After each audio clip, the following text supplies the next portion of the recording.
All right, joining us now, our Newsmaker Hotline guest, Jay Valentine, led the team that built the eBay fraud detection engine and the TSA no-fly list. So this guy has some serious chops, folks. Jay is the vice president of operations for FractalWeb.app, a disruptive technology that enables quantum compute results on current hardware. He's a graduate of the School of Foreign Service, Georgetown University, majored in econometrics, statistics, and computer science. Since 2021, Jay and his team have been applying fractal technology to the voter rolls in 20 states, and you can check his work out at Omega4, the number 4, Omega4America.com. Jay, good morning, and welcome to the show. Good morning, gentlemen. How are you this morning? Doing well. We're doing fine, and I got to tell you, this has opened up my eyes, what you have... Because I'm always trying to think, this is the Democrats are always trying to steal it, but now we realize it's not just the Democrats, it's the establishment Republicans. We'll get to them in just a second, but first and foremost, there was a piece that you wrote at the American Thinker, which you can find Jay's columns, by the way, at American Thinker, and this is all about how the Democrats are actually able to steal votes in real time, and you referenced something called database latency. I know that's a term that's going to gloss over everybody's eyes, but if you could, explain what that is and how it works. With travel beginning to resume, the Hilton Garden Inn, located in Owings Mills, wants you to know they have their Clean Stay program utilizing all social distancing, with all areas of the hotel disinfected. 410-654-0030, 410-654-0030. So what happens right now is, for instance, let's say that a policeman pulls somebody over. When he pulls that person over, that person may have committed a violent crime with a handgun an hour before.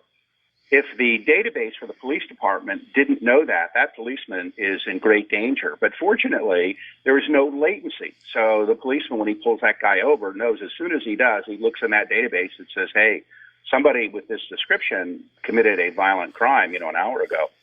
Well, take that and look at what's happening with the Republicans versus the Democrats. So the Republicans, the RNC, has a database.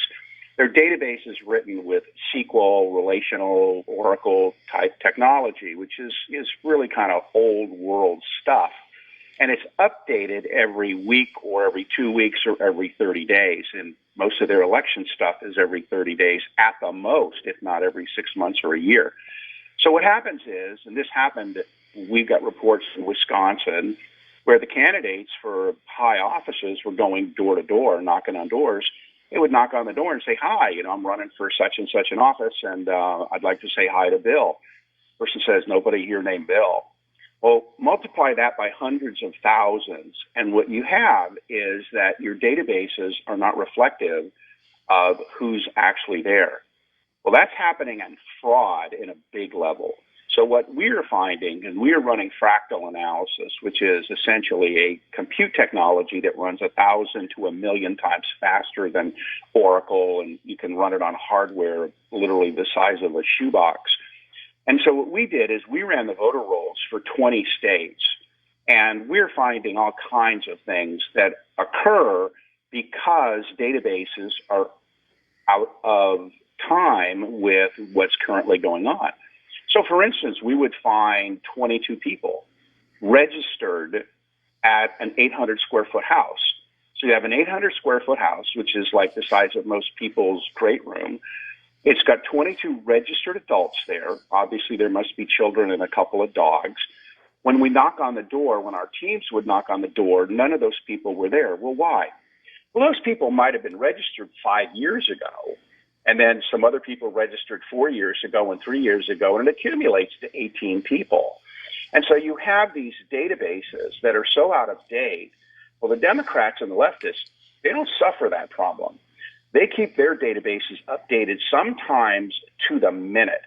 So in the state of Wisconsin, for instance, the Democrat leftists actually purchased a copy of the voter rolls in Wisconsin every week for 28 consecutive weeks at $12,000 a pop, because what they wanted to see was who is on the database, who's changed, who's moved, and they use this kind of data so that they are constantly and currently dealing with a real view of what's going on, while the Republicans are looking in the rearview mirror at something that happened maybe 6 months ago. It's really terrible. Well, in this case, does simply purging the voter rolls begin to address this issue? You talk about people who weren't there. Well, they may have been there 10 years ago, and they may still be on the voter rolls in some circumstances. It seems to me that making sure that the voter rolls are purged on a regular basis, not once a decade, but maybe once a year, would be a pretty prudent thing to stick. You would think that's a good idea because you're a reasonable person and you have a rational point of view. But that's not how the leftists look at it. The leftists want to know that those 16 people are in that 800 square foot house. They don't want to purge the roll.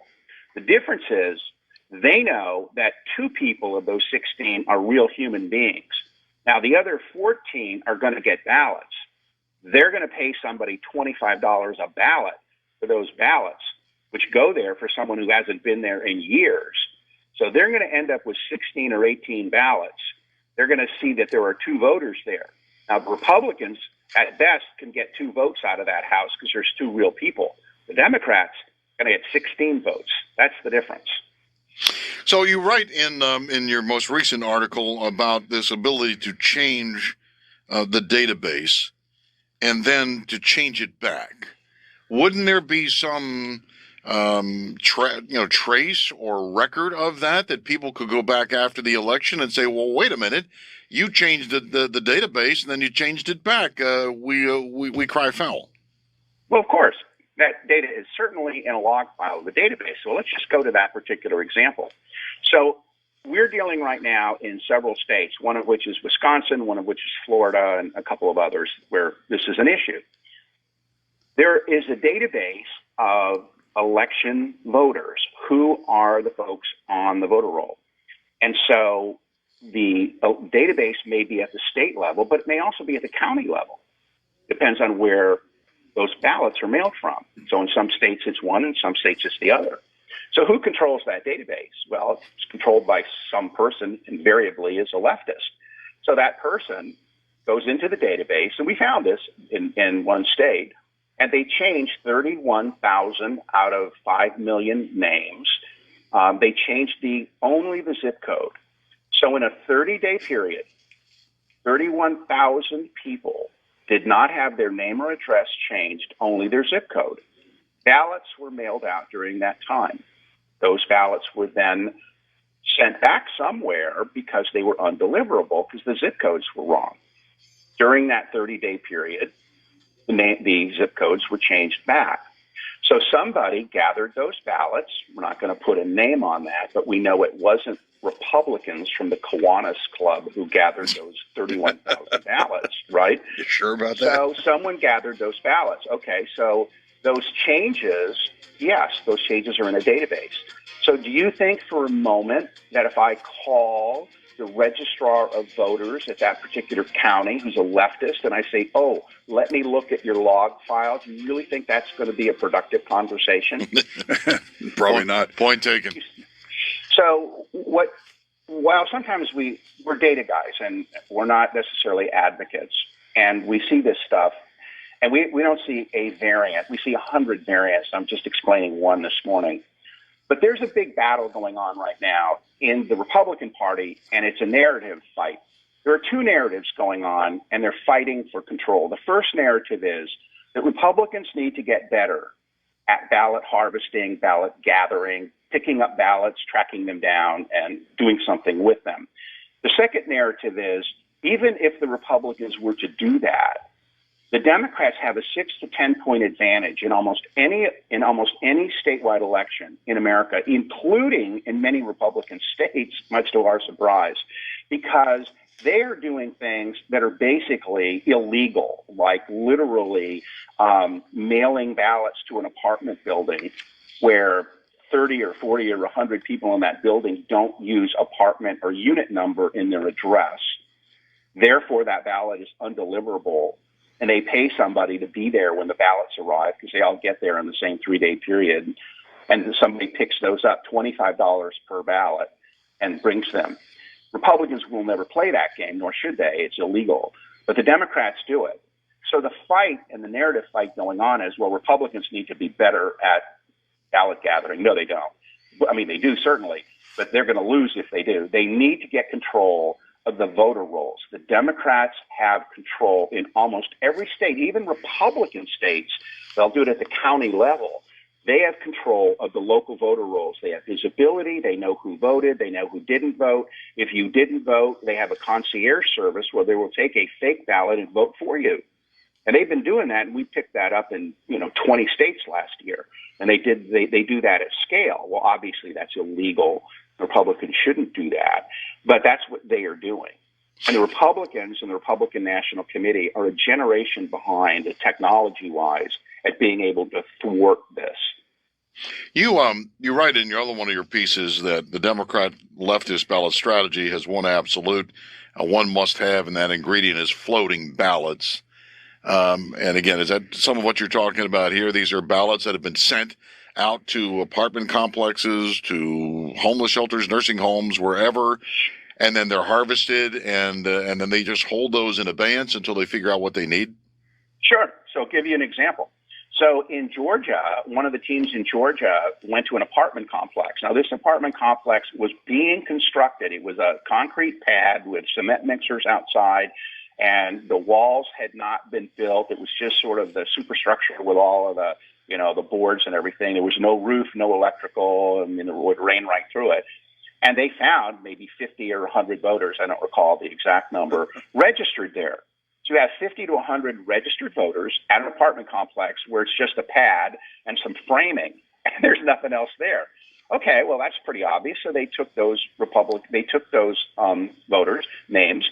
They went to the local judge. They had a video of the place. Clearly, nobody could live there, and the judge threw it out.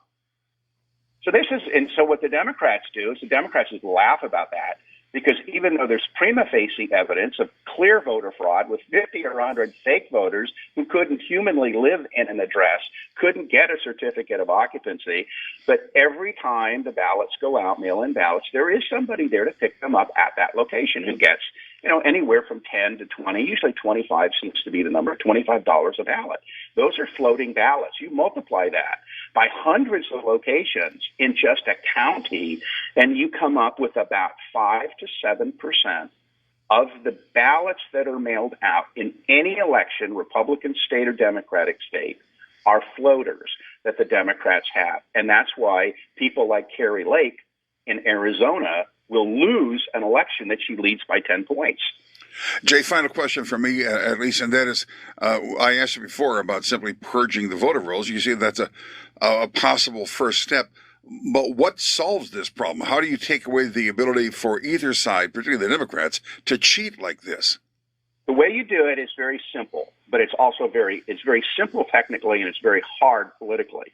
What you do is you give voter rolls complete transparency, where any voter has the ability to log on to their state's voter rolls and look at every voter in every address and do it real time. Now, with fractal programming, we do that. We actually even ingest all of the property tax records for every county, so you can look at, all of the locations on your street. So when you're sitting there at your dining room table and one of your members says, oh, there's no voter fraud, and you can whip out your phone and show that the vacant lot across the street has 11 registered voters there.